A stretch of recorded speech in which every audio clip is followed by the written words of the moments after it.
बोल रहा है कि दो इवेंट है ई और एफ जो सेम एक्सपेरिमेंट, मतलब इसको हम सिंपल एक्सपेरिमेंट भी बोल सकते हैं, सेम एक्सपेरिमेंट या फिर सिंपल स्पेस से आते हैं। Simultaneous occurrence of the both in P E intersection F, E intersection F is equal to P E F. कहने का मतलब ये हुआ कि अगर दो इवेंट है, ठीक है, जो एक साथ हो रहा है, जैसे मान लो कि कोई एक कार्ड का बंडल है, उसमें से तुमने फर्स्ट कार्ड किंग निकाला, सेकंड कार्ड भी किंग निकाला, तो दोनों सॉरी फर्स्ट कार्ड किंग निकाला और सेकंड क्वीन निकाला, ठीक है, तो दो इवेंट किंग और क्वीन दोनों मतलब एक साथ हो रहे हैं, दो कार्ड निकाले तो एक एक अपने को क्वीन लेना है और एक दूसरा अपने को किंग लेना है, तो दोनों का प्रोबेबिलिटी अगर हम एक साथ पूछ दिए, ठीक है, तो ये जो हो जाएगा तुम्हारा, हम ये कह सकते हैं कि ये दोनों इवेंट एक साथ हो रहे हैं, तो इसको हम लिखेंगे कैसे, पी ई इंटरसेक्शन एफ, मतलब दोनों इवेंट, ये ई है इवेंट 1 और एफ है इवेंट 2, तो इसको हम या तो ऐसे लिखे या फिर ऐसे लिखे, मतलब दोनों ही तरीके से, पीई इंटरसेक्शन एफ का मतलब पीई एफ ब्रैकेट में से भी लिख देंगे तो भी कोई दिक्कत नहीं है। ये बताया समझ में कौशल?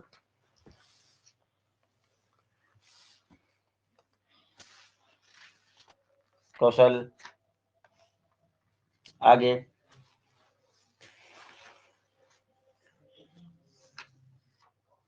अब मान लो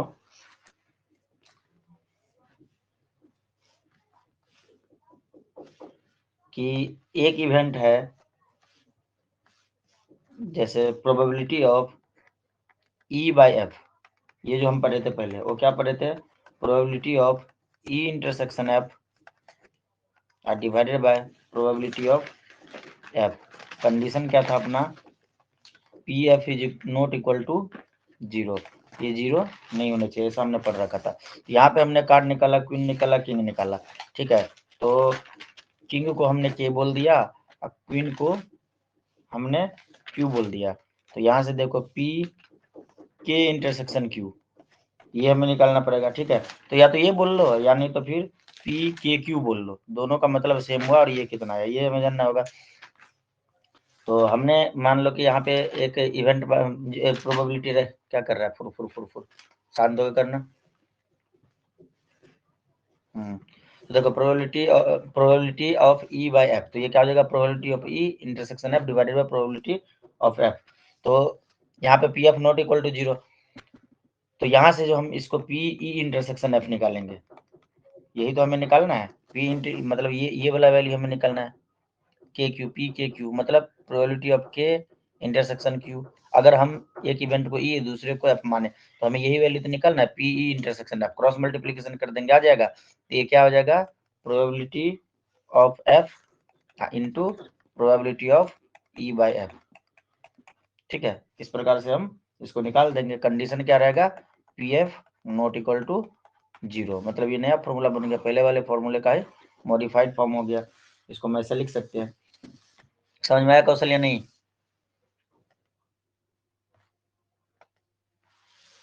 अब नेक्स्ट देखो, फिर हम क्या करेंगे, बोलोगे कि सर इसको हम ऐसा उल्टा करके लिख देते हैं, मतलब probability of E by F आपने लिखा, हम लिख देते हैं sir probability of F by E, probability of F by E, तो क्या हो जाएगा, ये हो जाएगा probability of F intersection E divided by probability of ई।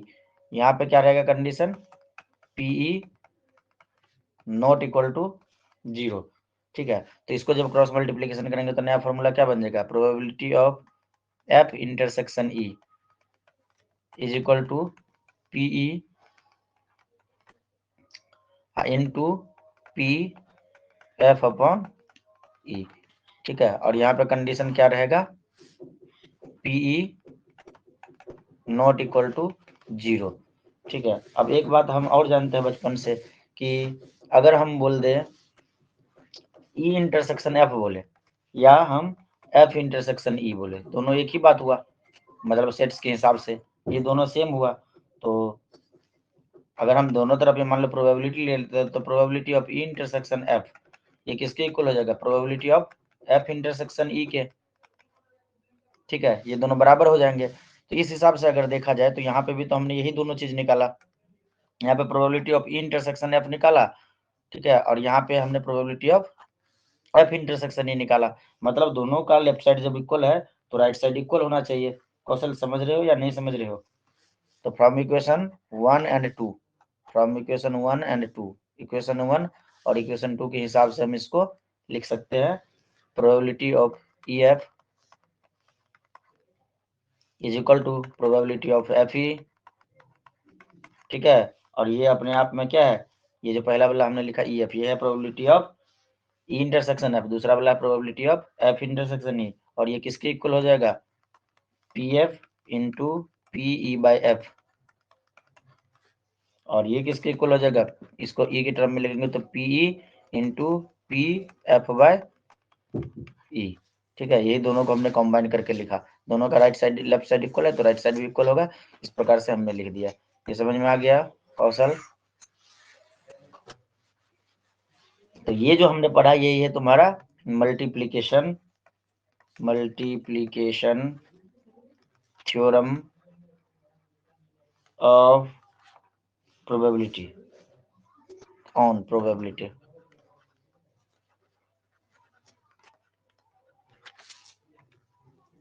समझ गया?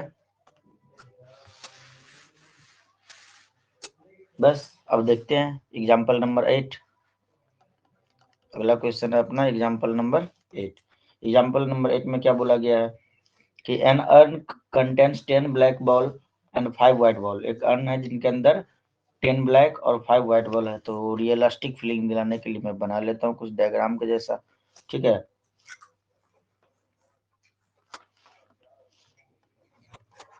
ठीक है, इसके अंदर बॉल है, ठीक है, इसके अंदर बॉल है 10 बॉल जो है ब्लैक, ठीक है, 10 बी, बी मतलब ब्लैक, बी एल ए सी के, ठीक है, और 5 जो है अपना व्हाइट है, ठीक है। तो इसमें से हम 2 बॉल निकालते हैं, ठीक है। क्वेश्चन में क्या बोला गया, 2 ball are drawn from the urn one after the other without replacement, बिना रिप्लेसमेंट के एक निकाल के रखे फिर दूसरा निकाल लिया, ठीक है। तो 2 बॉल हम निकाल रहे हैं, 2 बॉल्स आर ड्रॉन, ठीक है। तो इसको कैसे सॉल्व करेंगे, तो इसको हम लेट कर लेते हैं, ई और एफ इवेंट मान लेते हैं। कौशल, कौशल सुन पा रहे हो?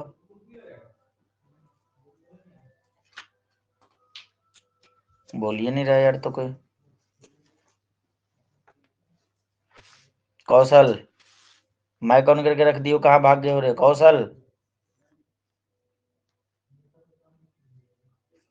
चैट करो कौशल, भागा दूंगा नहीं तो। ठीक है।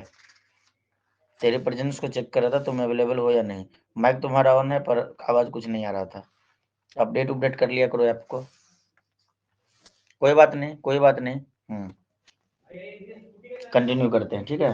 तो हमने मान लिया कि ई जो है अपना एक इवेंट है जिसमें हम क्या करते हैं कि फर्स्ट बॉल को निकालते हैं, first drawn ball is black, और एफ इवेंट हमने ले लिया, ठीक है।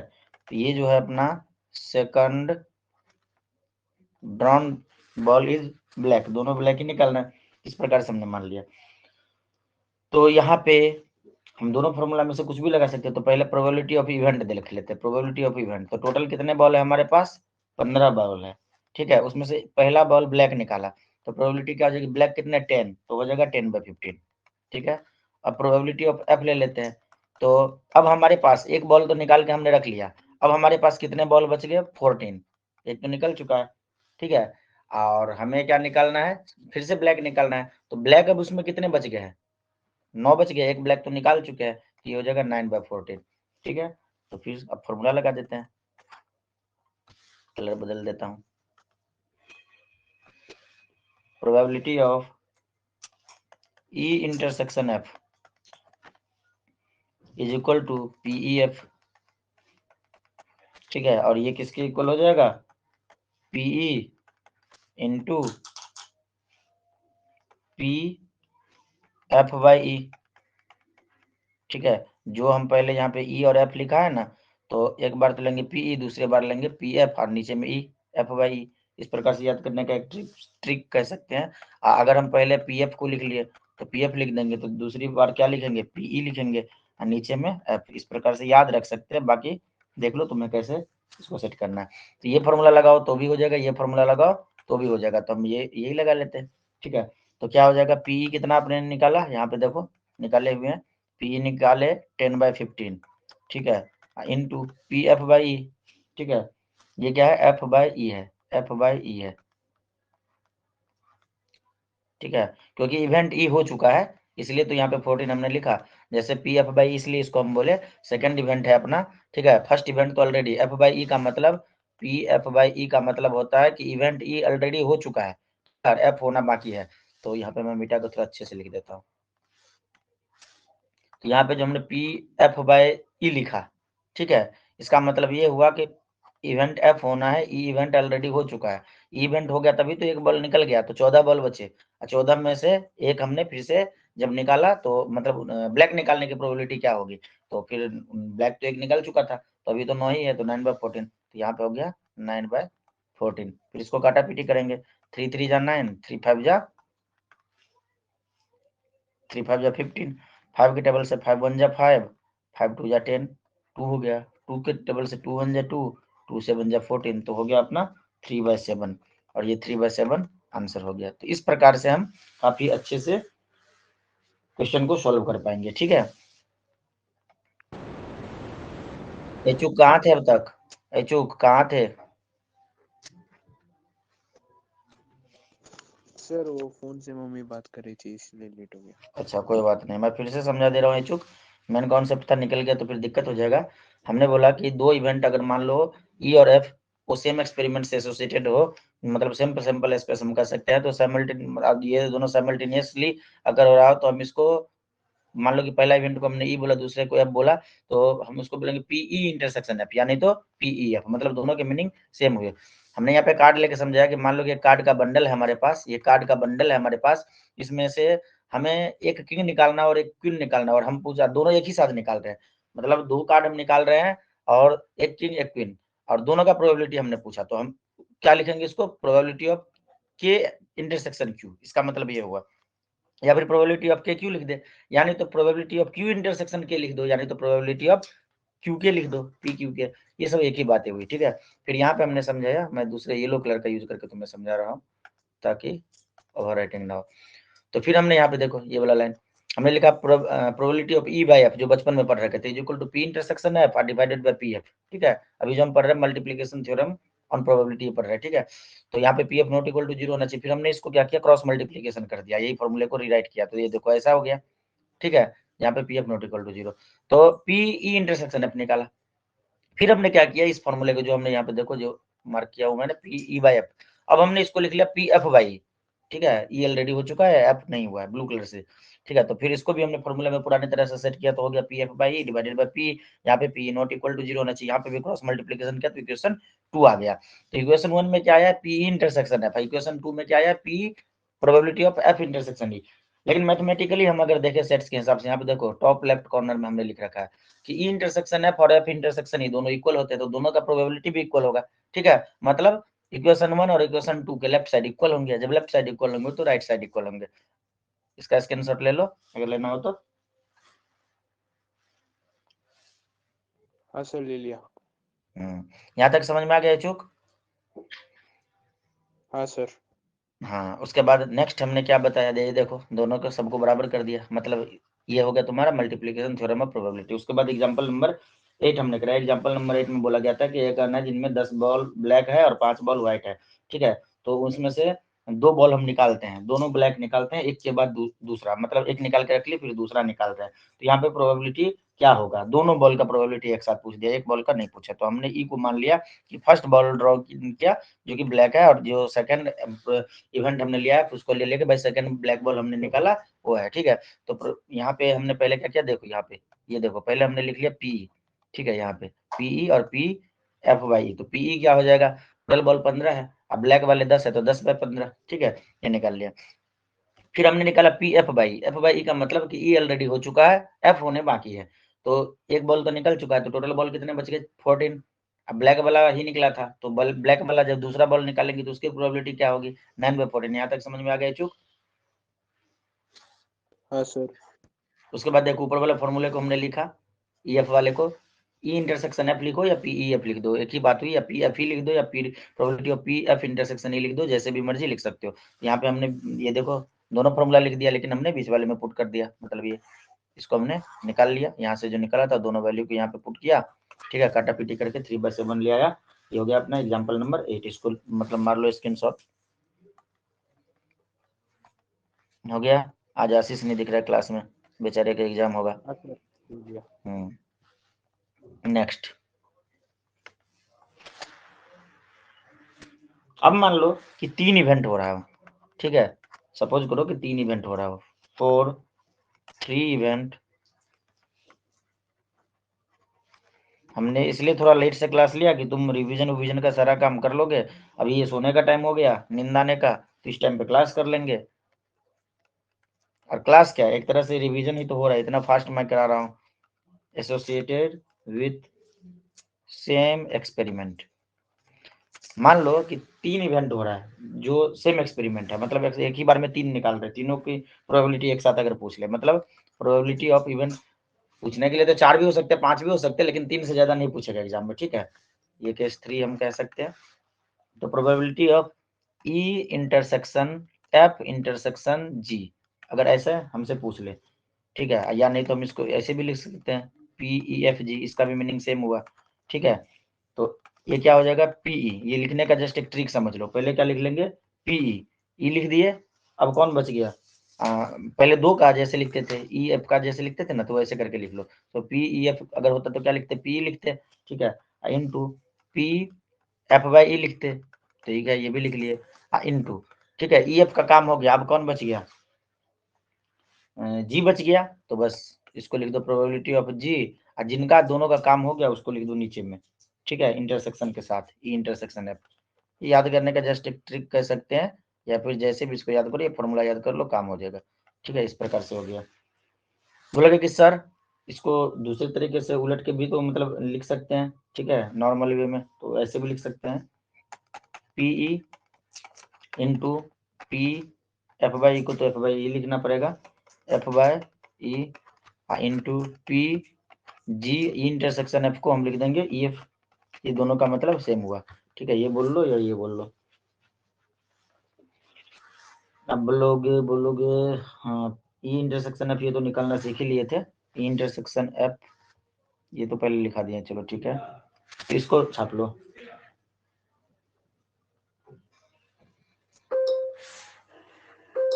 इसको छाप लिए एचोक। इस फॉर्मूले का भी हम यूज कर लेते हैं, ठीक है, एग्जाम्पल नंबर 9 में हम इसका यूज कर लेते हैं, अभी पढ़े, अभी तुरंत यूज कर लेते हैं। एग्जाम्पल 9 इस टाइप के क्वेश्चन किए थे एचोक या नहीं,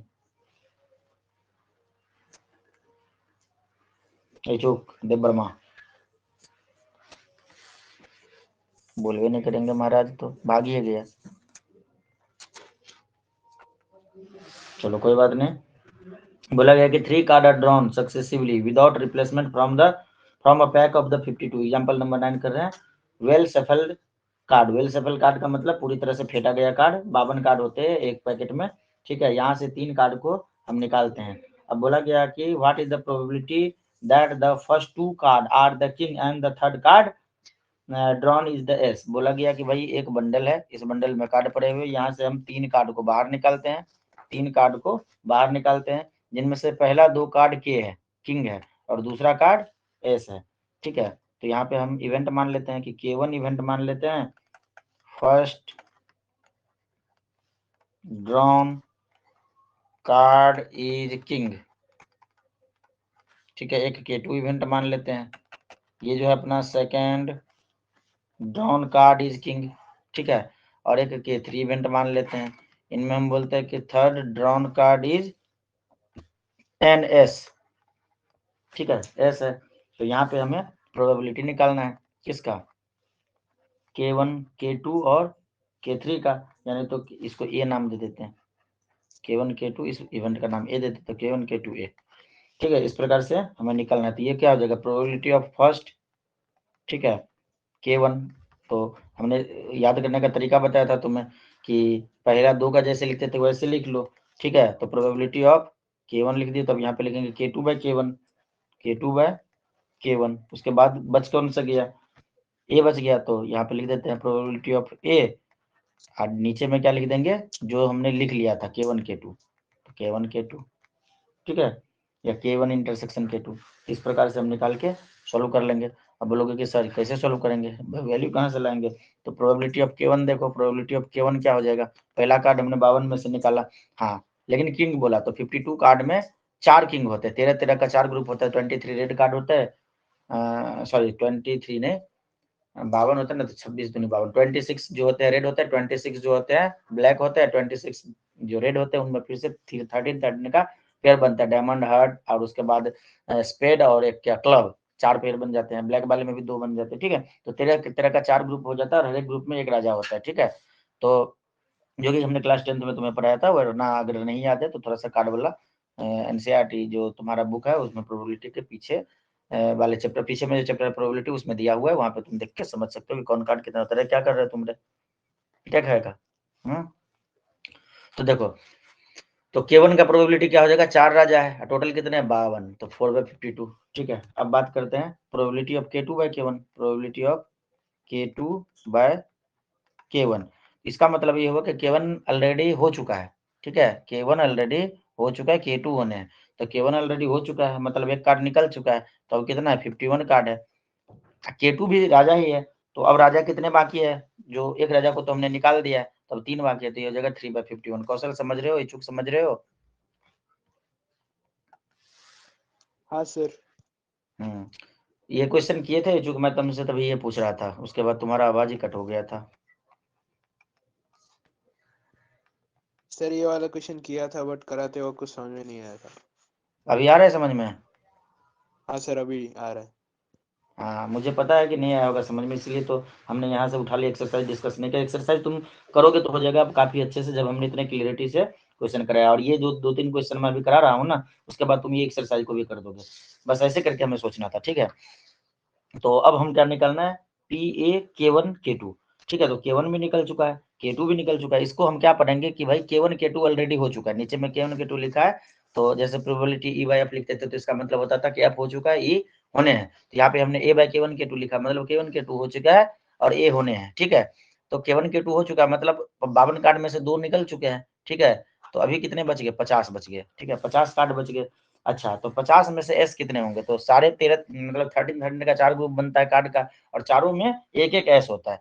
तो भाई यहाँ पे तो 4 एस अभी भी है, तो ये हो जाएगा 4/50, ठीक है। और उसके बाद ये वैल्यू हमारे पास आ गया। अब देखना क्या है भाई, यहाँ पे पुटिंग द वैल्यू और कर देंगे गेटिंग द रिजल्ट। तो PK1 क्या आ गया? 4/52 इंटू PK2/K1 क्या आ गया? 3/51, ठीक है। प्रोबेबिलिटी बहुत आसान है, ठीक है। PA/K1 K2 हो गया 4/50, इससे आसान कुछ है ही नहीं जिंदगी में, ठीक है। इसको आप सोल्व करेंगे काटापीटी करके, मैं डायरेक्ट आंसर लिख देता हूँ 2/5525, इतना तो कर लेंगे ना चूक, ये हो जाएगा आपका आंसर। हाँ सर। तो आज का क्लास करने से आप 2 तरह के क्वेश्चन को सोल्व कर पाएंगे, ठीक है। एक तो 2 कार्ड वाला और एक 3 कार्ड वाला, जिसमें काफी उलझने होती रहती थी बचपन में। अब हम बात करेंगे इंडिपेंडेंट इवेंट की।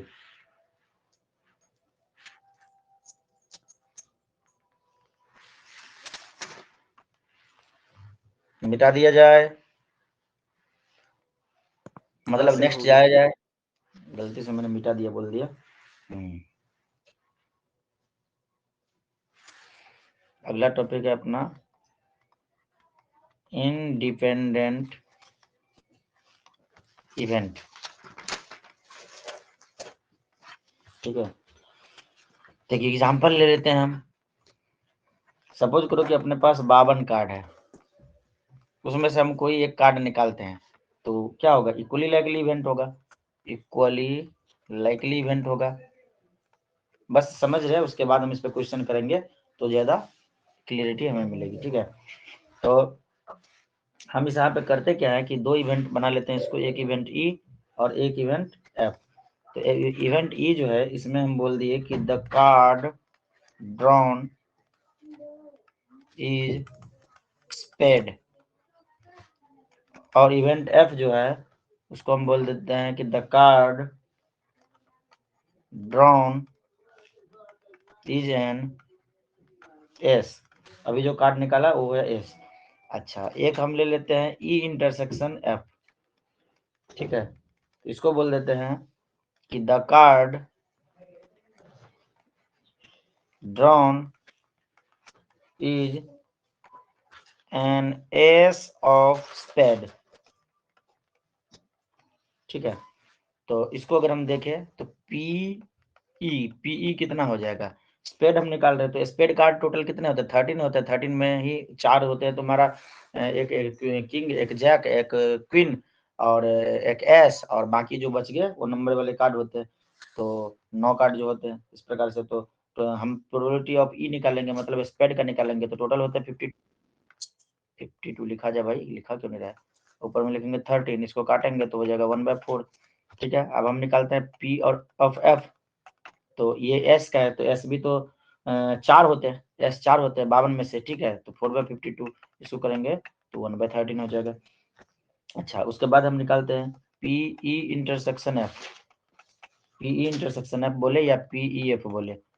ठीक है, तो इन दोनों में अब देखो यहाँ पे क्या लिखा है, हमने ई इंटरसेक्शन एफ जो इवेंट माना है उसमें बोला कि card drawn is an ace of spade, spade में से एस, तो स्पेड में तो टोटल 13 कार्ड होते हैं।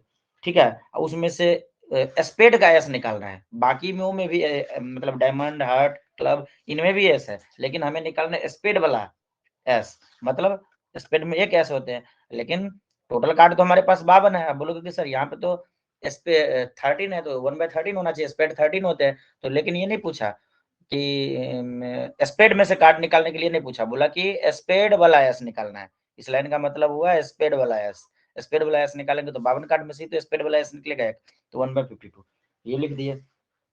तो यहाँ से probability of E by F, ये जो है अपना हो जाएगा,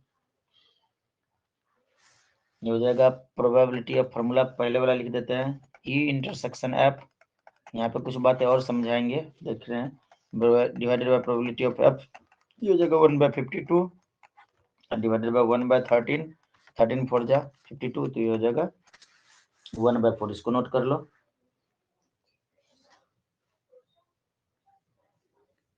अब हम बात करेंगे probability of F by E, इसी को उलट के लिख देते हैं, probability of F by E, तो क्या हो जाएगा, ये हो जाएगा probability of F intersection E divided by probability of E, तो ये हो जाएगा 1/52 और divided by F intersection E, intersection F एक ही बात हुई, डिवाइडेड बाय 1/4 ऐसे लिखेंगे तो भी आएगा अपना 1/13। अब देखो बोलोगे कि सर यहाँ पे तो उल्टा हो गया, अब तो बात अटक गई। तो यहाँ पे ई और एफ जो है इंडिपेंडेंट इवेंट है, मतलब जो इसका मतलब होगा द अकरेंस और the non occurrence of the E does not impact the probability of the F and vice versa, मतलब ई से एफ को कोई इफेक्ट ना पड़े, एफ से ई को कोई इफेक्ट ना पड़े। ठीक है, इसका मतलब ये हुआ। तो अब देखो हमने बोला यहाँ पे इस वाले लाइन में ग्रीन कलर से मैं मार्क कर रहा हूँ, probability of E by F, तो ई बाय एफ का मतलब हुआ कि एफ ऑलरेडी हो चुका है। यहाँ पे समझने वाली बात है, चूक सुन रहे हो, ये तो हमने पहले निकाल लिया, उसके बाद मैं यहाँ पे कुछ बात बताने वाला हूँ, सुन रहे हो ये चूक या नहीं? हाँ सर। तो हमने लिखा पीई बाय एफ, इसका मतलब क्या हुआ कि एफ ऑलरेडी हो गया। इंडिपेंडेंट होता है, इंडिपेंडेंट इवेंट एक ऐसा इवेंट है जिनमें एक से दूसरे को फर्क ना पड़े। ठीक है, ई से ई इवेंट हो जाएगा तो एफ को कोई इम्पैक्ट नहीं पड़ना चाहिए, एफ हो जाए तो ई को कोई इम्पैक्ट नहीं पड़ना चाहिए। यहाँ पे हमने पीई बाय एफ निकाला, ई बाय एफ का मतलब हुआ कि एफ ऑलरेडी हो चुका है और हमने ई निकाला। पीई बाय एफ का मतलब हुआ कि एफ इवेंट ऑलरेडी हो चुका है, हमने ई निकाला, तो आंसर आया 1/4। अब पहले भी देखो प्रोबेबिलिटी का था 1/4, मतलब एफ के होने या ना होने से कोई फर्क नहीं पड़ा। ये बात समझ में आया, ये लाइन का मीनिंग समझ में आया हम जो बता रहे हैं यहाँ पे? हाँ सर। अब दूसरी बात, ये छोटी छोटी बातें ध्यान रखना होता है तो ज्यादा अच्छा हो पाएगा, नहीं रखोगे तो दिक्कत होगा। अब देखो फिर लास्ट में हमने लिखा यहाँ पे P F by E, F by E का मतलब हुआ कि इवेंट ई हो चुका है, एफ अभी हो रहा है। ठीक है, तो ई हो चुका है, एफ अभी हो रहा है, तब जो आंसर आया ये आया 1/13, 1/13 आया। लेकिन ई हो चुका है, एफ अभी हो रहा है, लेकिन पहले एफ कितना था, तो देखो पहले जो एफ हुआ था तो ये भी 1/13 था, मतलब ई के होने या ना होने से एफ को कोई फर्क नहीं पड़ा। ठीक है, तो इसी प्रकार हम कह सकते हैं कि ई और एफ जो है वो इंडिपेंडेंट इवेंट है। लास्ट में हम यहाँ पे लिख सकते हैं कि हियर, ये बात पता था चूक? नहीं सर, इसी में प्रॉब्लम था। बोले ना, एक एक जड़ को पकड़ के निकाल देंगे। गलती से हम इंजीनियर बन के डॉक्टर बनते तो भाई बीमारी पकड़ने में आसानी होती। ठीक है, independent event, E and F are independent event, sorry event, नीचे में तो जगह नहीं है, मैं कहाँ पे लिख दूं, यहाँ पे कोने में लिख देता हूँ, यहाँ पे कोने में लिख लेता हूँ स्टार बना के। द अकरेंस और नॉन अकरेंस, कौशल समझ में आया या नहीं आया? ऑफ ई आ गया sir. Not impact the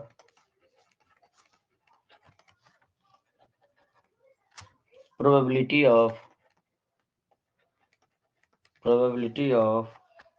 f and vice versa लिख देता हूँ। वाइस वर्सा का मतलब ठीक इसका उल्टा बोलना है फिर से। द अकरेंस और non occurrence of f does not impact the probability of e, ऐसे करके बोल लेना उलट के, ठीक है। तो ये था अपना कोर कॉन्सेप्ट इस जगह का, ठीक है। और कुछ बताना है, कुछ कंडीशन हम ले सकते हैं, ले लेते हैं बस, और भी थोड़ा इसको क्लियर करने के लिए। वैसे समझ में तुम्हें आ गया होगा, पर थोड़ा सा और क्लियरिटी बना रहे हैं। नेक्स्ट,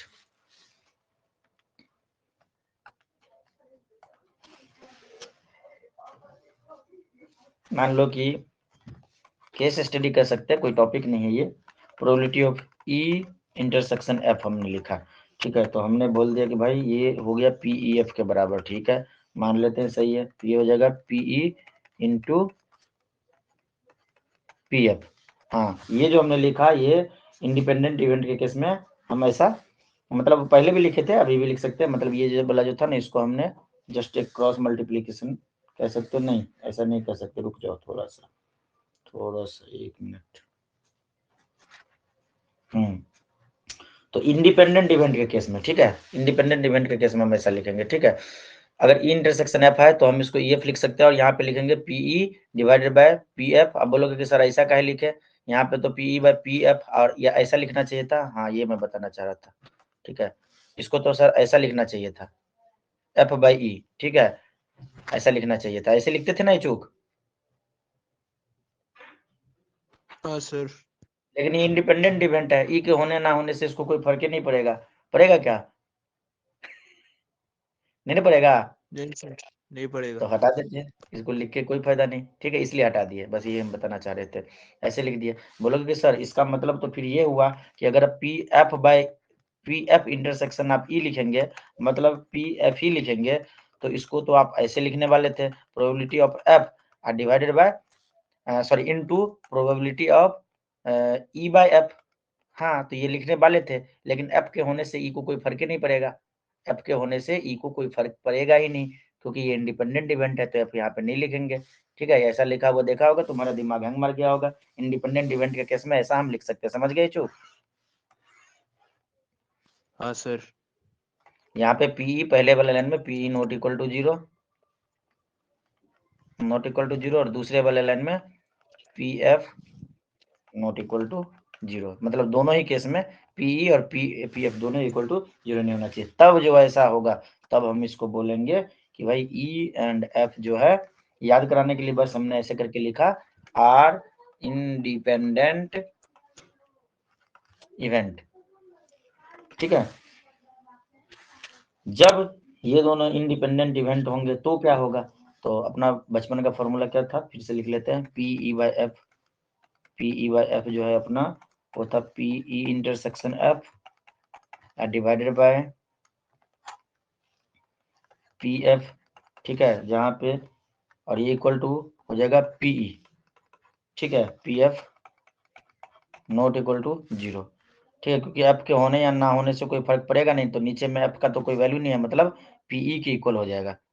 यहाँ पे देखो हमने लिखा probability of E by F, ठीक है, इज इक्वल टू फॉर्मूला था P E intersection F divided by P F, लेकिन एफ के होने या ना होने से अपने को कोई फर्क पड़ेगा नहीं, तो जो लेफ्ट साइड वाला एफ है गायब हो जाएगा, और ये इक्वल टू पीई के बराबर हो जाएगा, ठीक है। ये इक्वल टू पी हो जाएगा। फिर हम इसको रीअरेंज करके जब लिखेंगे, समझ में आया, left side equal to right side कैसे किए।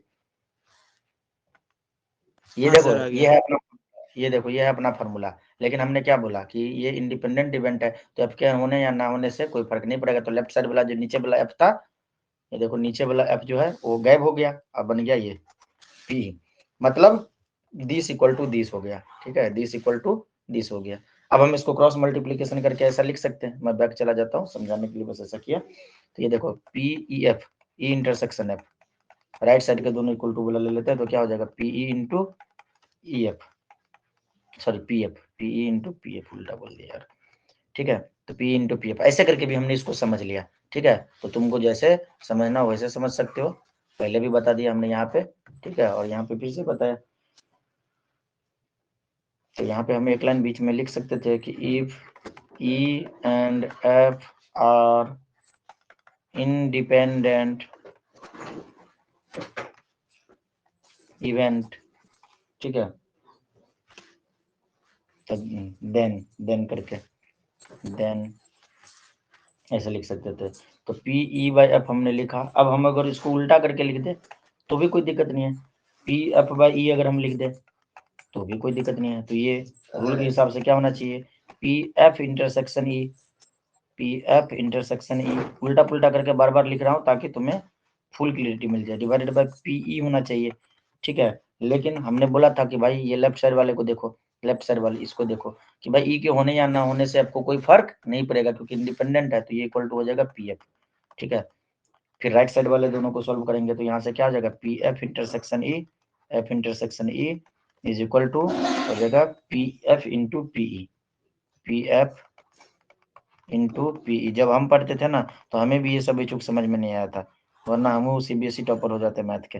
टीचर लोग पता नहीं क्या उल्टा पुल्टा करके बता देता था, हमारे टाइम पे तो यूट्यूब भी नहीं था, रोशन सर भी नहीं थे, तो कौन समझाता। यहाँ पे क्या होगा condition, PE not equal to 0, ऊपर में थोड़ा मिट गया है, यहाँ पे भी नॉट इक्वल टू 0 है, ठीक है। तो मिला जुला के ये पूरा फुल क्लियरिटी मिली या नहीं मिली है, चुप जल्दी से बताओ। हाँ सर। ठीक है। तो यहाँ पे जो E एंड F है इंडिपेंडेंट इवेंट होगा, ऐसे केस में E and F are independent event, ठीक है। तो इंडिपेंडेंट इवेंट को अब हमने अच्छे से कर लिया। अब यहाँ से एक दो महत्वपूर्ण बिंदु है, कुछ इंपॉर्टेंट पॉइंट है, इसको हम लिखते हैं पहले, इसके बाद हम देखेंगे न्यूमेरिकल।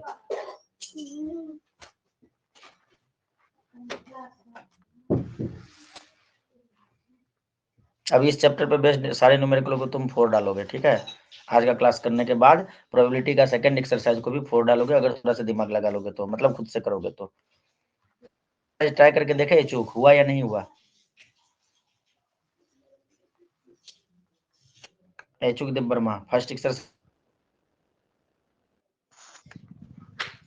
क्या सर? फर्स्ट एक्सरसाइज प्रोबेबिलिटी का सॉल्व किए, हो गया पूरा ना। हाँ सर, वो वर्ड्स वाले प्रॉब्लम में वो आ रहा था, थोड़ा दिक्कत आ रहा था। लेकिन हुआ या नहीं फाइनली? हाँ सर, हुआ। हाँ, अगर कोई क्वेश्चन में दिक्कत हो ना तो फिर एग्जाम के बाद तुम हमसे पूछ सकते हो, फिर हमें बोल देना, मैसेज कर देना, हम क्वेश्चन सबको डिस्कस कर लेंगे एक वीडियो बना के, ठीक है ना। बस हाँ वही सर। वर्ड में ही प्रॉब्लम होता है समझने में कि मतलब कौन सी एफ लेना है किसको ई लेना है, वही पे दिक्कत हो रहा था ना। हाँ सर। जितना क्वेश्चन हम बोल के करा दिए एग्जाम्पल या जो भी कराए हैं उसमें तो कोई दिक्कत अब नहीं ना रह गया। हाँ सर, वो सही है, मतलब आता है अभी। ठीक है, तो हमें मैसेज कर देना जो क्वेश्चन मान लो कि अभी भी अगर डाउट हो फर्स्ट एक्सरसाइज का तो मैसेज करके बोल देना। फर्स्ट एक्सरसाइज और आज पढ़ा देंगे तो सेकंड भी कर लोगे तो दोनों का, उसके बाद हम नेक्स्ट क्लास में बस उसी क्वेश्चन को डिस्कस कर देंगे ओनली, ठीक है। या नहीं तो वीडियो बना के छोड़ देंगे, अगर क्लास में डिस्कस नहीं की तो वीडियो छोड़ देंगे यूट्यूब पे, तो तुम उसको कर लेना, ठीक है ना।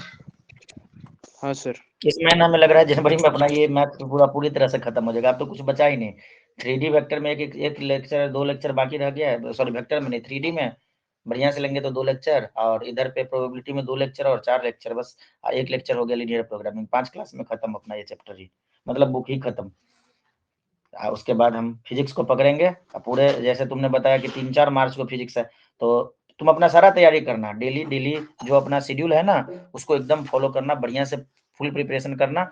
जिस दिन तुम्हारा एग्जाम होगा उसके पहले वाले दिन मैं कोई क्लास नहीं लूंगा, ठीक है ना। अब बीच में हमें जितने क्लास मिलेंगे ओनली फिजिक्स को भी खत्म कर देंगे, ठीक है ना। मतलब रिवीजन समझ के करना मेरा क्लास, जैसे वन हाँ शॉट सर। वीडियो देखते हैं ना वैसे हो जाएगा, आराम से हो जाएगा।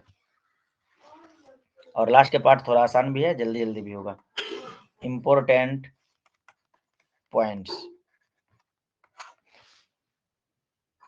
तो देखो यहाँ पे हम ये बात इसलिए लिख रहे हैं क्योंकि मान लो कि दो तरह के इंपॉर्टेंट पॉइंट लिखने के पीछे हमारा दो मकसद है। दो तरह के इवेंट हमें देखने को मिलेगा। एक तो मिलेगा इंडिपेंडेंट, इंडिपेंडेंट जो कि हमने पढ़ लिया, इंडिपेंडेंट DENT इवेंट, और एक दूसरा मिलेगा म्यूचुअली एक्सक्लूसिव इवेंट। ये हमेशा कंफ्यूज करता रहता है, सही है नहीं चूक? ये दोनों सेम टाइप हाँ टाइप का सर। लगता है, पर ये दोनों सेम टाइप का लगता है, पर ये दोनों सेम है नहीं, दोनों अलग है। ठीक है, अभी अगर देखा जाए तो पॉइंट नंबर 1 हम लिख के पढ़ सकते हैं, लिख सकते हो तो लिख भी लेना कि two event E and F are said to be dependent event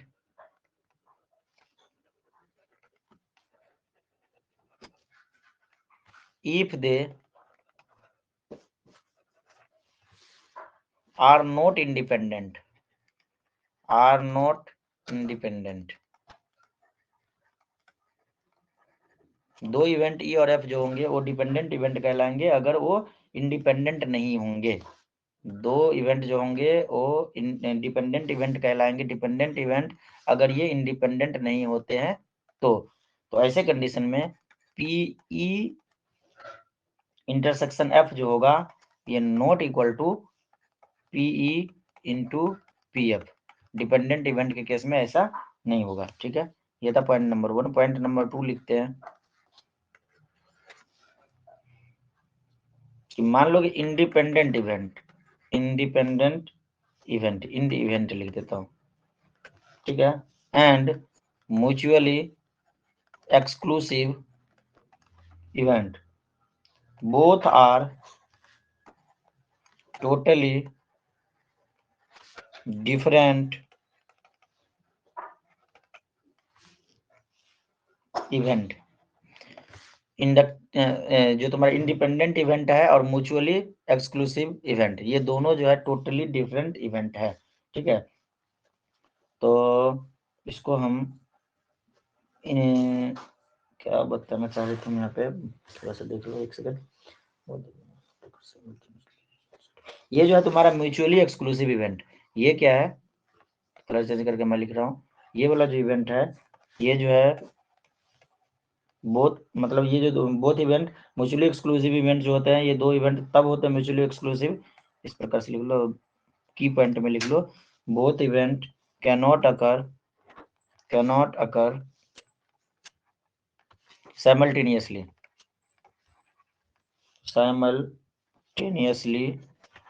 लिखा क्यों नहीं यार, घसा जा रहा है, जिसको हम डिसजॉइंट सेट बोलते हैं। ठीक है, म्यूचुअली एक्सक्लूसिव इवेंट होते हैं, दो इवेंट म्यूचुअली एक्सक्लूसिव तब होंगे जब ये दोनों एक साथ अकर नहीं होंगे, मतलब ये डिसजॉइंट सेट होंगे। ठीक है, और जो तुम्हारा इंडिपेंडेंट इवेंट जो होगा ये प्रोबेबिलिटी में होता है। ठीक है, ये जो होता है प्रोबेबिलिटी ऑफ इवेंट होता है, ये होता है प्रोबेबिलिटी ऑफ इवेंट। ठीक है, इंडिपेंडेंट इवेंट जो होता है प्रोबेबिलिटी ऑफ इवेंट, और म्यूचुअली एक्सक्लूसिव इवेंट जो होता है ये दोनों इवेंट साइमल्टेनियसली, ठीक है, बोथ इवेंट अकर साइमल्टेनियसली, तो उसको बोलते हैं म्यूचुअली एक्सक्लूसिव इवेंट और इंडिपेंडेंट इवेंट। ठीक है, इन दोनों को पहचानेंगे हम और भी अच्छे से। PE/F को अगर हम PE लिखते हैं, ठीक है, चलो आगे देखते हैं, इसको और भी अच्छे से मैं बताने की कोशिश कर रहा हूँ डायग्राम के थ्रू। मान लो इंडिपेंडेंट इवेंट की बात करता हूँ, अरे यार ई क्यों लिख दिया यार, इंडिपेंडेंट लिखा ही नहीं रहा, क्या हो गया पता नहीं। Independent event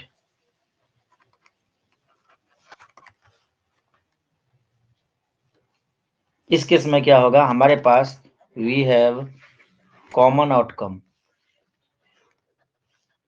common outcomes.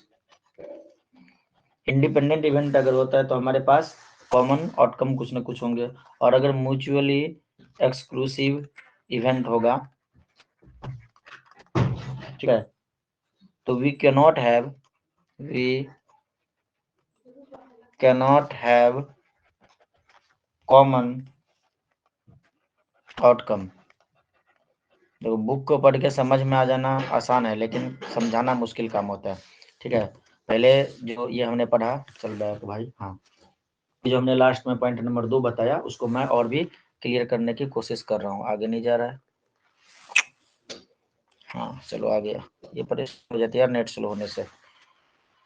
चल नेक्स्ट। हाँ, तो हमने बोला कि इंडिपेंडेंट इवेंट जो होगा उसमें क्या होगा कि कॉमन आउटकम होंगे, कुछ ना कुछ कॉमन आउटकम होंगे, और जो म्यूचुअली एक्सक्लूसिव इवेंट होगा उसमें कोई कॉमन आउटकम नहीं होंगे। बोलोगे कि सर ये कुछ खास समझ नहीं, थोड़ा और अच्छे से बताइए। तो मान लो कि एक हमने डायग्राम बना लिया, इवेंट डायग्राम, ठीक है।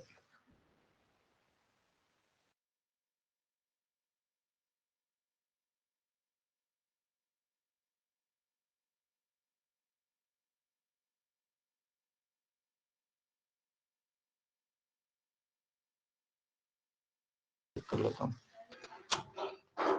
ऐसा हो जाता है, एक डाउन चला जाता है।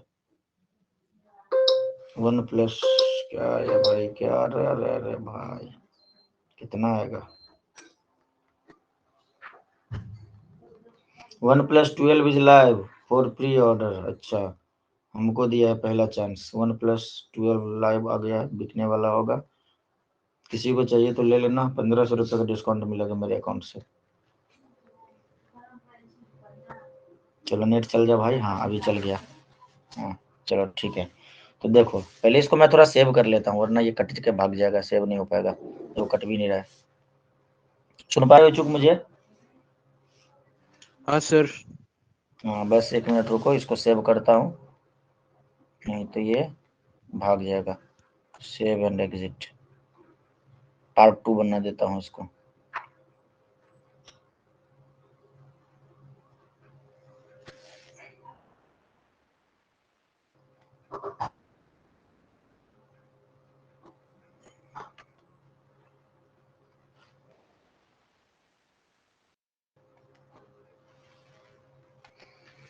न्यू व्हाइट बोर्ड हमने ओपन कर लिया, लगता है कि शायद उसमें डाटा लोड होगा, इसलिए पता नहीं क्यों, कभी कभी तो नहीं मरता है।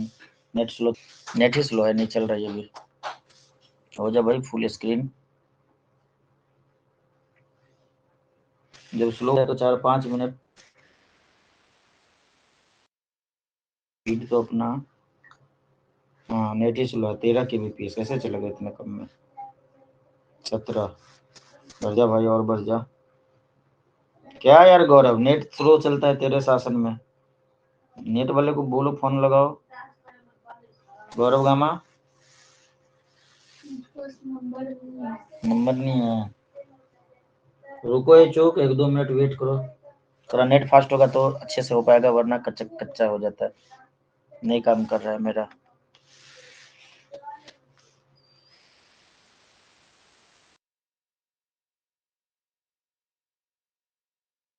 ये चुक, अब बताओ अभी सुन पा रहे हो अच्छे से? अभी आवाज अच्छे से जा रहा है चुक? हाँ सर। देखो अभी फास्ट चल गया, आइडिया ही नहीं आता रहता दिमाग में कि नेट स्लो हो गया तो फ्लाइट मोड ऑन ऑफ कर दे। हाँ चलो अभी एकदम मस्त हो रहा है। हाँ तो देखो हम ये बता रहे थे कि जो इंडिपेंडेंट इवेंट होता है उसमें कोई उसमें कॉमन आउटकम आते हैं, और जो म्यूचुअली एक्सक्लूसिव इवेंट होते हैं उनमें कोई कॉमन आउटकम नहीं आते। जैसे कि हमने बोला कि यूनिवर्सल सेट ले लिया, इसमें हमने 2 सेट ले लिया, ई और एफ, ठीक है, ये ई और ये है एफ। तो ये जो शेडेड रीजन अंदर का, मान लो कि ये है एस, ठीक है, एस ऑफ स्पेड, स्पेड के केस में हमने बनाया। तो ये जो है ये इंडिपेंडेंट इवेंट है। ये क्या है? Independent event. क्यों? क्योंकि इसमें कुछ कॉमन, फिर म्यूचुअली एक्सक्लूसिव क्या होगा? तो मान लो कि ये एक हमने सेट ले लिया, मैं कोशिश कर रहा हूँ अच्छे से अच्छे तरीके से समझे, और ये सेट एफ है, ठीक है, तो ये सेट ई है, ये एफ है, तो ये दोनों क्या है? डिसजॉइंट सेट है। क्या है? डिसजॉइंट सेट है। और जब ये डिसजॉइंट सेट है तो ये हो जाएगा तुम्हारा म्यूचुअली एक्सक्लूसिव इवेंट। क्या आया समझ में अच्छे से या नहीं आया?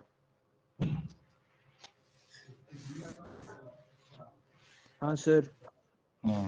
तो बोलोगे कि सर इसमें तब तो फिर कुछ हो सकता है। क्या हो सकता है? कि जैसे देखो इंडिपेंडेंट इवेंट के लिए एक स्टार पॉइंट ये भी लिख सकते हैं हम कि for independent event, independent event के केस में हम मान लो कि ई लिखा, चलो हम ए भी मान लेते हैं, ये बुक के लैंग्वेज के साथ मैच करने के लिए। Intersection B, intersection B is equal to P A I, independent event के केस में, ठीक है। यहाँ पे P A not equal to 0, P A not equal, P B भी नॉट इक्वल टू, इसमें अगर हम बात करें, कलर बदल दे समझाने के लिए, तो यहाँ पे P, यहाँ पे लिख देता हूँ थोड़ा नीचे करके, P A इंटरसेक्शन B, ठीक है। यहाँ पे हमें सॉरी रियल नंबर मिलेगा, लेकिन नॉट इक्वल टू 0, ठीक है। इस वाले केस में, इस वाले केस में ऐसा होगा। Therefore A B और म्यूचुअली एक्सक्लूसिव। जो तुम्हारा फॉर्मूला लगाएंगे, ठीक है, तो पी ए लगाएंगे तो हमें कुछ मतलब रियल नंबर नहीं, यहाँ पे ऐसा नहीं है, रुको। Intersection B equal to independent event के केस में पी एंड पी बी, ठीक है, नॉट इक्वल टू, हाँ ये ठीक इवेंट होगा, हमें कोई रियल नंबर मिलेगा जो कि 0 नहीं होगा, ठीक है। अब ये फुल क्लियरिटी ऐसे नहीं मिलेगी, कुछ क्वेश्चन करेंगे होगा, ठीक है। तो तुम्हें और कुछ बताना है इसमें, एक और केस ले लेते हैं, एक और केस, केस नंबर 3। ये 1 था, 2 था, इससे पहले 2 एक्सपेरिमेंट मान लो हमने कर लिया, एक एक्सपेरिमेंट ए, एक एक्सपेरिमेंट बी, बिना कम लैंग्वेज का यूज किए, कीवर्ड टाइप से मैं तुम्हें समझा के दे रहा हूँ, ठीक है, इसलिए थोड़ा सा दिक्कत हो जा रहा है। ये एक्सपेरिमेंट ए और ये एक्सपेरिमेंट बी, ठीक है। 2 एक्सपेरिमेंट हमने ले लिया इन 2 एक्सपेरिमेंट ए एंड बी।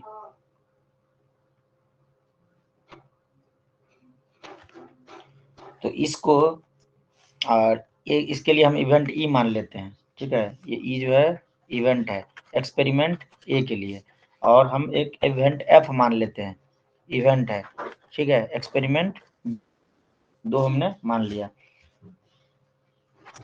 तो ये पे जो 2 इवेंट हमने लिया है, ये 2 एक्सपेरिमेंट आर इंडिपेंडेंट है, ये भी हमने, ये 2 एक्सपेरिमेंट जो हमने किया ए और बी, इवेंट ई किया ए एक्सपेरिमेंट, बी एक्सपेरिमेंट के लिए, ये दोनों एक्सपेरिमेंट जो है इंडिपेंडेंट है।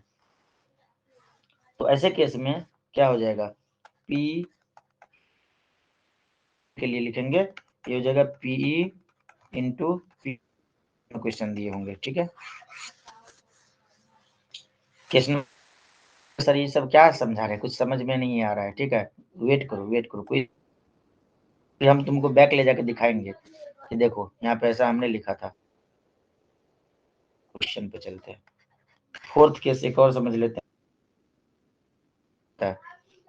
THR छूट गया यार, THR डबल यहाँ, 3 इवेंट, ठीक है, एक्सपेरिमेंट होगा ABCD, तो हम यहाँ पे एंट्री लेते हैं, A B और C 3 इवेंट है मान लो, ये और म्यूचुअली, ये भी म्यूचुअली इंडिपेंडेंट है। तो क्या होगा, यहाँ पे 4 चीज हम निकालेंगे, ठीक है। पी ए इंटरसेक्शन, ए का बी के साथ इंटरसेक्शन निकालेंगे जो कि P A into P B होगा। फिर हम क्या करेंगे, पी ए बी के साथ, फिर ए का सी के साथ, तो ये हो जाएगा पी। अब क्या करेंगे, बी का सी के, पी बी इंटरसेक्शन सी, तो ये हो जाएगा बी इंटू पी सी, ठीक है। इस चौथा में ये निकालेंगे ए इंटरसेक्शन बी इंटरसेक्शन, ठीक है, तो A intersection B intersection, theory है सब में, एक एक क्वेश्चन तुमको कम से कम कराएंगे पीसी। तो ये म्यूचुअली एक्सक्लूसिव नहीं, ये must be, all must be true, all must be true. अगर ये सारे कंडीशन फुलफिल कर लेते हैं नहीं होगा। तो बस यही तक था थ्योरी। इसके बाद अब सीधा क्वेश्चन पे क्वेश्चन, नाले पे डाला। समझ गए चूक? हाँ सर। चूक देव ब्रह्मा। हाँ बीच सर। में बोर हुए तुम, थोड़ा थ्योरी पढ़ के ये 2-4 भी बोर नहीं होना है। हम बेसिकली तुम्हें डिपेंडेंट इवेंट और म्यूचुअली एक्सक्लूसिव इवेंट समझाने की कोशिश कर रहे थे, क्योंकि ये तुम्हें परेशान करेगा क्वेश्चन में आके। फिर से मैं बोल दूं कि जो अपना कहाँ गया, जो इंडिपेंडेंट इवेंट है, ठीक है, उसमें कुछ कॉमन आउटकम होंगे, म्यूचुअली एक्सक्लूसिव इवेंट में कोई कॉमन आउटकम नहीं होंगे, ये बात का विशेष ध्यान रखना। और जो इंडिपेंडेंट इवेंट होंगे, यहाँ पे P A B is equal to P A into P B होगा। पी ए इंटरसेक्शन बी जो होगा म्यूचुअली एक्सक्लूसिव इवेंट के लिए, वो कुछ रियल नंबर आएगा जो कि इक्वल टू 0 नहीं होगा। ये सब बात हमने बोला। और जब मतलब 2 एक्सपेरिमेंट हम अगर ए और बी करते हैं, जिनका इवेंट ई और एफ है, तो ऐसे कंडीशन में intersection F is equal to P into P F लिख सकते हैं। पहले बता दिया, अगर 3 होता है तो इसको इस प्रकार से लिख सकते हैं। बस हो गया काम खत्म। अब देखो दिन आ गए, अब क्वेश्चन को धुरधुरा देते हैं। एग्जाम्पल नंबर 10 देखो, एग्जाम्पल नंबर 10। एक क्लास हमें इस वाले एक्सरसाइज पर और लेना पड़ेगा, मतलब कुछ क्वेश्चंस है जो हमें थोड़ा जिनका थिंकिंग ऑर्डर थोड़ा ज्यादा अच्छे से समझाना पड़ेगा, तो उसी दिन तुम्हारा डॉट भी दे लेंगे पीछे का। बोला एग्जाम्पल 10, एग्जाम्पल नंबर 10 है ये, ठीक है। कि a die is the thrown if E is the event, the total appearing is the multiple of 3। बोला कि एक डाई को हमने फेंका तो E कोई इवेंट है जिसमें जितने भी मतलब आ रहे हैं नंबर, वो मल्टीपल ऑफ 3 आ रहा है। अच्छा भाई, तो पहले हमने डाई फेंका तो इसका हम सिंपल स्पेस लिख लेते हैं। तो डाई में कितने मतलब आने के चांस होते हैं? 1 2 3 4 5 6, ये आएंगे, सिंपल स्पेस ये हो जाएगा। अब बोला कि ई कोई इवेंट है, साथ ही साथ हम करते भी जाते हैं।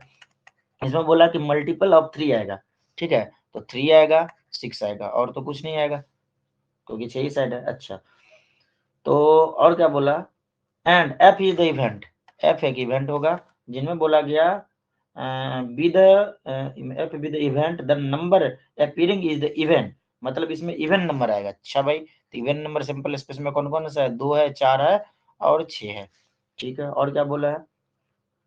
Then find whether E and F are the independent. देखो पूछ लिया ना कि पता करिए कि ई और एफ जो ये है, क्या ये इंडिपेंडेंट है? अच्छा जी, ये बात है, तो ठीक है, हम प्रोबेबिलिटी ऑफ ई निकाल लेते हैं पहले। तो पी कितना आ जाएगा? कितने नंबर है मतलब ई इवेंट में? 2 नंबर, 3 और 6, तो 2 लिख दिए ऊपर में। टोटल कितने हैं? 6, तो 2/6। इसी प्रकार पी एफ निकाल लेते हैं। एफ में कितने हैं? 3 है, टोटल कितने हैं? 6 है, तो ये हो गया तुम्हारा 1/2, और ये हो गया 1/3 ऊपर वाला, ठीक है, 1/3 1/2, ठीक है। और हमें क्या निकालना होता था? ई इंटरसेक्शन एफ निकालना होता था, ठीक है। ई इंटरसेक्शन एफ का मतलब हुआ कि ई और एफ दोनों में कुछ कॉमन, तो दोनों में कॉमन क्या है? 6 है, ठीक है। अब इसका प्रोबेबिलिटी निकाल लेते हैं, probability of E intersection F, समझ रहे हो चूक? तो टोटल एक ही वैल्यू है, ए 1 डिवाइडेड बाय कितने में से? 6 में से, 1/6।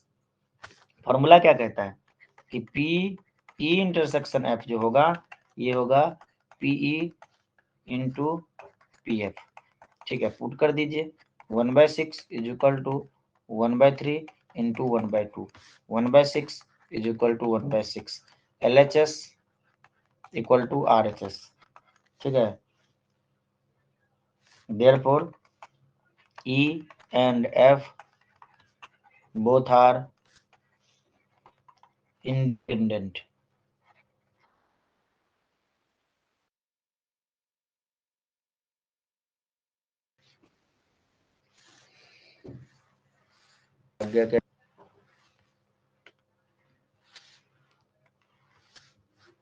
इसको स्क्रीनशॉट ले लो, कॉपी कर लो, जो भी करना है कर लो।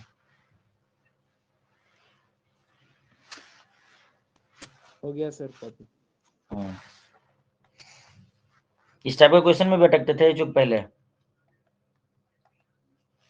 हाँ सर। अब नहीं अटकेंगे। नहीं सर, अभी ठीक है। अब बोला गया कि unbiased die is the thrown twice, एक अनबाइस्ड है उसको 2 बार फेंका, लफड़ा कर दिया यार, एक बार फेंकना था 2 बार फेंक दिया, कोई बात नहीं। तो सिंपल स्पेस में हो जाएंगे कितने नंबर हो जाएंगे, टोटल 36 हो जाएंगे, इतना लिखना पॉसिबल नहीं है, 36 टोटल हो जाएंगे 36 नंबर, ठीक है। मतलब NS जो हो जाएगा अपना 36 हो जाएगा, मतलब 6 × 6 = 36। इस प्रकार से याद रखने के लिए मैंने बताया। आगे क्या बोला है कि let the event A be the odd number on the first throw, first throw में ऑड नंबर होगा उसका इंडिपेंडेंट, तो 2 बार कितना बोला ना, ट्वाइस थ्रोन ट्वाइस, तो A be the odd number on the first throw, first throw में odd number होगा ए, तो कितने ऑड नंबर होंगे फर्स्ट थ्रो में, 1 1 1 2 1 3 ऐसे करके तो बहुत सारे बनेंगे यार, तो कोई बना के देखते हैं। S = वरना हंग मारेगा सिस्टम, 1 1 1 2 1 3 1 4 1 5, ज़्यादा नहीं टाइम लगेगा, तुरंत हो जाएगा, 1 6, इस प्रकार से हो जाएंगे, कॉमा लगेगा बीच बीच में हर जगह पे, ठीक है। और चलो कर लेना तुम। इसी प्रकार होगा 2 1 2 2 2 3 2 6 तक, 2 2 2 3 2 6 तक, 36 ऐसे तो बनेंगे। इसी प्रकार dot dot dot dot dot dot dot last में बनेंगे 6 1 6 2 और इधर पे 6 6, ये समझने के लिए बस हमने लिखा है। अब देखो क्वेश्चन क्या कहता है कि event A be the odd number on the first throw, तो टोटल ये देखो हमारे पास लिस्ट है जिसमें 36 हमने वैल्यू लिख रखे हैं, तो फर्स्ट थ्रो में 1 किस किस में है, तो ये देखो ये वाला लाइन में पूरा में 6 तो यहाँ से मिल गया, ठीक है, और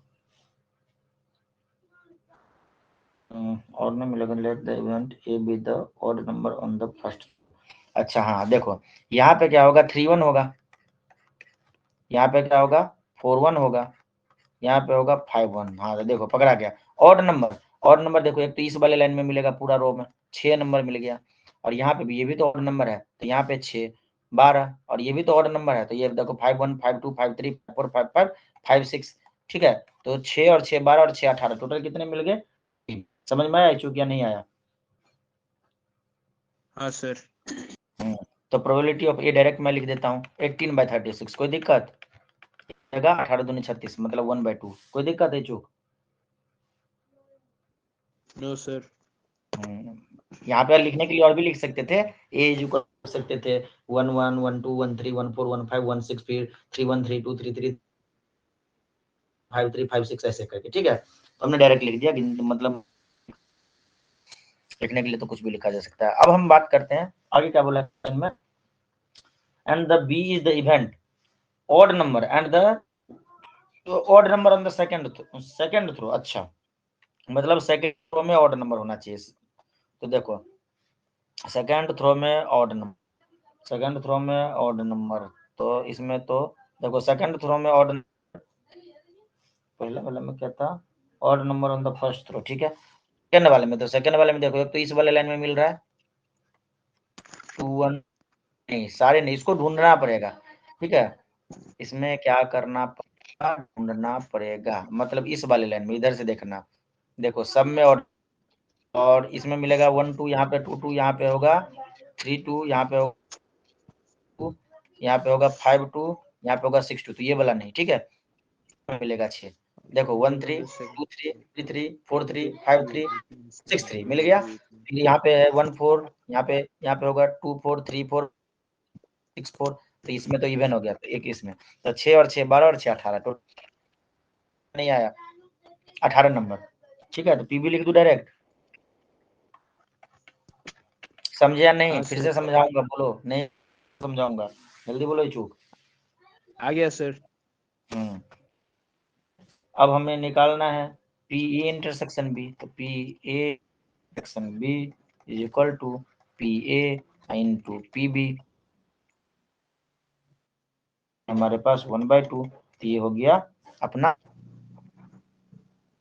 ये तो हमने निकाल दिया पी इंटरसेक्शन बी, लेकिन पी ए इंटरसेक्शन कितना है, ठीक है, ये भी निकालना था, रुक जाओ, पी ए इंटरसेक्शन बी निकालना था, गड़बड़ हो गया, पी ए इंटरसेक्शन बी मतलब दोनों में कॉमन नंबर कितने हैं, तो इधर भी 18, इधर भी 18, लेकिन जैसे इसको लिखोगे ना 1 1 1 1 उसके बाद 1 2 1 3 1 4 1 5 क्या इधर से लिखो 3 3 3 4 3 5 3 6 5 1 5 2 5 3 5 4 5 5, ये तो एक हो गया। तो जितने भी लाइन हमने बोला पिंक वाला लाइन किस किस में है, तो देखो पिंक वाला लाइन एक तो यहाँ है नंबर, ठीक है, 3 लाइन इधर से था, 3 इधर से और इधर से। कौन कौन सा नंबर मिलेगा जो दोनों में कॉमन होगा? एक तो होगा ये वाला नंबर, एक हो जाएगा ये वाला नंबर, एक हो जाएगा ये नंबर, एक हो जाएगा यहाँ वाला, एक हो जाएगा यहाँ वाला, एक यहाँ वाला। समझ गए ये चूक हम जो बता रहे थे? टोटल 9 नंबर मिल जाएंगे, कितने? 9 डिवाइडेड बाय, समझाया फिर से बता आ गया sir. Equal to 1/4 equal to RH। बस यही काम करना है, इंडिपेंडेंट वाला सब है। तो हम यहाँ पे क्या लिख देंगे, हेयर ए आर इंडिपेंडेंट। आ गया चूक? हाँ बोलो। हाँ सर। बस लास्ट केस था, इसका अगला एग्जांपल जो 2 एग्जांपल है वो इसी पे बेस्ड है और एक अगले पे ये, इसमें भी ऐसे ये निकाल के अब तुम 4 डालोगे, ठीक। अब तुम अगले सारे क्वेश्चन को आराम से तोड़ सकते हो, मेन चीज तुमने सीख लिया। 1-2 क्वेश्चन लास्ट क्या है काम में आ गया तो फिर तुम्हें दिक्कत हो सकती है, अगर तुम कर लिए तो ठीक है, नहीं तो फिर अगर आ गया तो प्री बोर्ड में अगर आ गया तो तुम्हें दिक्कत हो सकती है, अगर तुम प्रैक्टिस कर लोगे तो दिक्कत नहीं होगी, ठीक है। और बोर्ड एग्जाम से पहले हम जरूर करा देंगे। अब तुम ट्राई कर सकते हो इस एक्सरसाइज को, थोड़ा बहुत दिमाग लगाओ, एग्जांपल सारे कर लो, क्वेश्चन को देखो और एक माइंड मैप तैयार करो, ठीक है। पूरा तो करना पॉसिबल नहीं है, कितना देर तक तुम करोगे, जितना कराए उतना क्वेश्चन को पढ़ो और 4-5 क्वेश्चन पढ़ो, उसका माइंड मैप सेट करो दिमाग में कि हो रहा है कि नहीं हो रहा है, तो ठीक है, दिक्कत की कोई बात नहीं है, ठीक है, बोर्ड में सारा होगा।